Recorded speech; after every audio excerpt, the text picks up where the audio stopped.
Thank you, Mr. Speaker.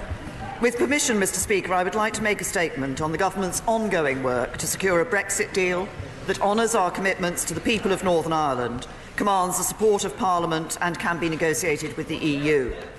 On the 29th of January, this House gave me a clear mandate and sent an unequivocal message to the European Union. Last week, I took that message to Brussels.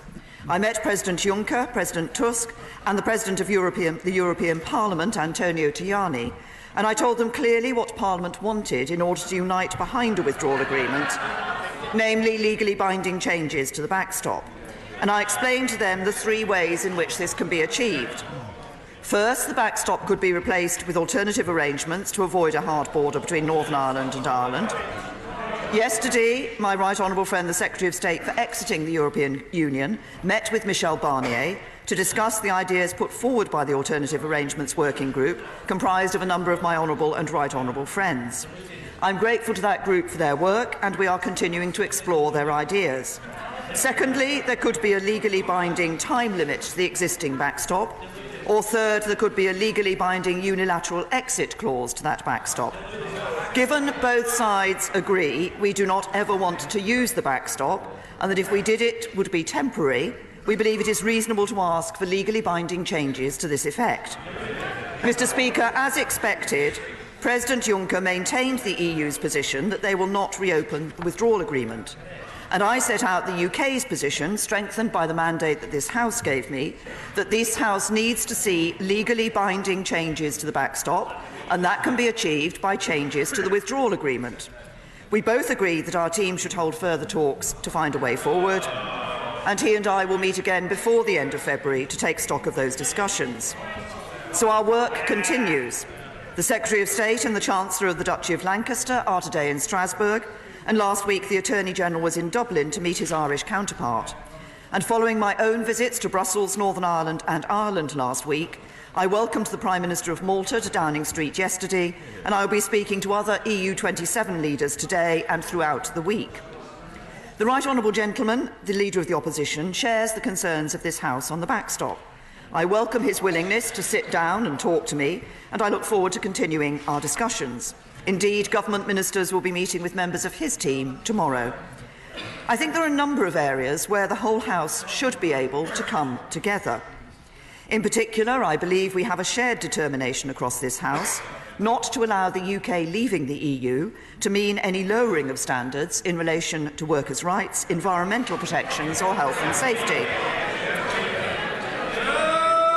I have met trade unions and with members from across the House, and my Right Honourable friend, the Business Secretary, is leading work to ensure that we fully address all concerns about these vital issues. We've already made legally binding commitments to no regression in these areas if we were to enter the backstop, and we are prepared to consider legislating to give these commitments force in UK law. And in the interests of building support across the House, we're also prepared to commit to asking Parliament whether it wishes to follow suit whenever the EU changes its standards in these areas. And of course, we don't need to automatically follow EU standards in order to lead the way, as we have done in the past under both Conservative and Labour governments. The UK has a proud tradition of leading the way in workers' rights.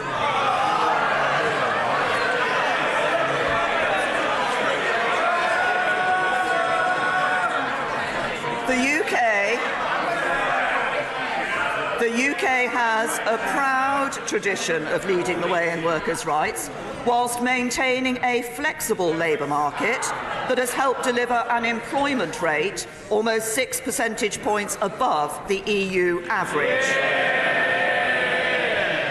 Successive governments of all parties have put in place standards that exceed the minimum set by the EU. A Labour government gave British workers annual leave and paid maternity leave entitlements well above that required by the European Union. A Conservative-led government went further than the EU by giving all employees the right to request flexible working. And I was proud to be the Minister for Women and Equalities to introduce shared parental leave so that both parents are able to take on caring responsibilities for their child, something no EU regulation provides for. When it comes to workers' rights, this Parliament has set a higher standard before, and I believe will do so in the future. Indeed, we already have plans to repeal the so-called Swedish derogation, which allows employers to pay their agency workers less, and we're committed to enforcing holiday pay for the most vulnerable workers, not just protecting workers' rights, but extending them. As I set out in my statement 2 weeks ago, the House also agrees that Parliament must have a much stronger and clearer role in the next phase of the negotiations. Because the political declaration cannot be legally binding and in some areas provides for a spectrum of outcomes, some members are understandably concerned that they cannot be sure precisely what future relationship it would lead to. By following through on our commitments and giving Parliament that bigger say in the mandate for the next phase, we are determined to address those concerns.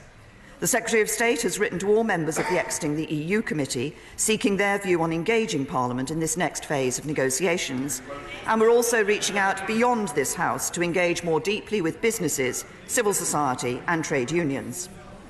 Everyone in this House knows that the vote for Brexit was not just about changing our relationship with the EU, but changing how things work at home, especially for those in communities who feel they have been left behind.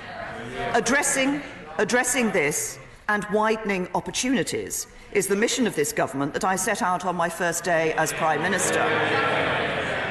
And I will continue to work with members across the House to do everything we can to help build a country that works for everyone. But, Mr. Speaker, one area where the Right Honourable Gentleman, the Leader of the Opposition, and I do not agree is on his suggestion that the UK should remain a member of the EU Customs Union. I would gently point out that the House of Commons has already voted against this. And in any case,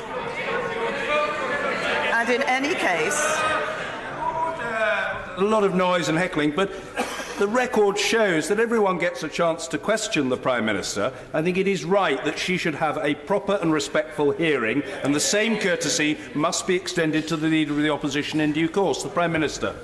Mr. Speaker, first of all, as I say, I would gently point out that the House of Commons has already voted against this. And in any case, membership of the Customs Union would be a less desirable outcome than that which is provided for in the political declaration. That would deliver no tariffs, fees, charges or quantitative restrictions across all sectors and no checks on rules of origin. But crucially, it would also provide for the development of an independent trade policy for the UK that would allow us to strike our own trade deals around the world, something the Labour Party once supported. On Thursday, as I promised in the House last month, we will bring forward an amendable motion. This will seek to reaffirm the support of the House for the amended motion from the 29th of January, namely to support the government in seeking changes to the backstop and to recognise that negotiations are ongoing. Having secured an agreement with the European Union for further talks, we now need some time to complete that process. When we achieve the progress we need, we will bring forward another meaningful vote. But if the government has not secured a majority in this House in favour of a withdrawal agreement and a political declaration, then the government will on Tuesday the 26th of February make a statement and table an amendable motion relating to the statement, and a minister will move that motion on Wednesday the 27th of February, thereby enabling the House to vote on it and on any amendments to it on that day. Mr. Speaker, as well as making clear what is needed to change in the withdrawal agreement, the House has also reconfirmed its view that it does not want to leave the EU without a deal. The government agrees, but opposing the deal is not enough to stop it. Opposing no deal is not enough to stop it. We must agree a deal that this House can support, and that is what I am working to achieve. I've spoken before about the damage that would be done to public faith in our democracy if this House were to ignore the result of the 2016 referendum. In Northern Ireland last week, I heard again the importance of securing a withdrawal agreement that works for all the people of this United Kingdom.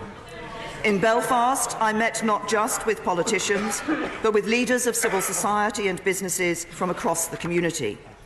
Following this House's rejection of the withdrawal agreement, many people in Northern Ireland are worried about what the current uncertainty will mean for them. In this House, we often focus on the practical challenges posed by the border in Northern Ireland. But for many people in Northern Ireland, What looms larger is the fear that the seamless border between Ireland and Northern Ireland that helped make the progress which has followed the Belfast Agreement possible might be disrupted. We must not let that happen, and we shall not let that happen. The talks are at a crucial stage, and we now all need to hold our nerve to get the changes this House requires and deliver Brexit on time. By getting the changes we need to the backstop, by protecting and enhancing workers' rights and environmental protections, and by enhancing the role of Parliament in the next phase of negotiations, I believe we can reach a deal that this House can support. We can deliver for the people and the communities that voted for change 2.5 years ago and whose voices for too long have not been heard. We can honour the result of the referendum, and we can set this country on course for the bright future that every part of this United Kingdom deserves. That is this government's mission. We shall not stint in our efforts to fulfil it, and I commend this statement to the House.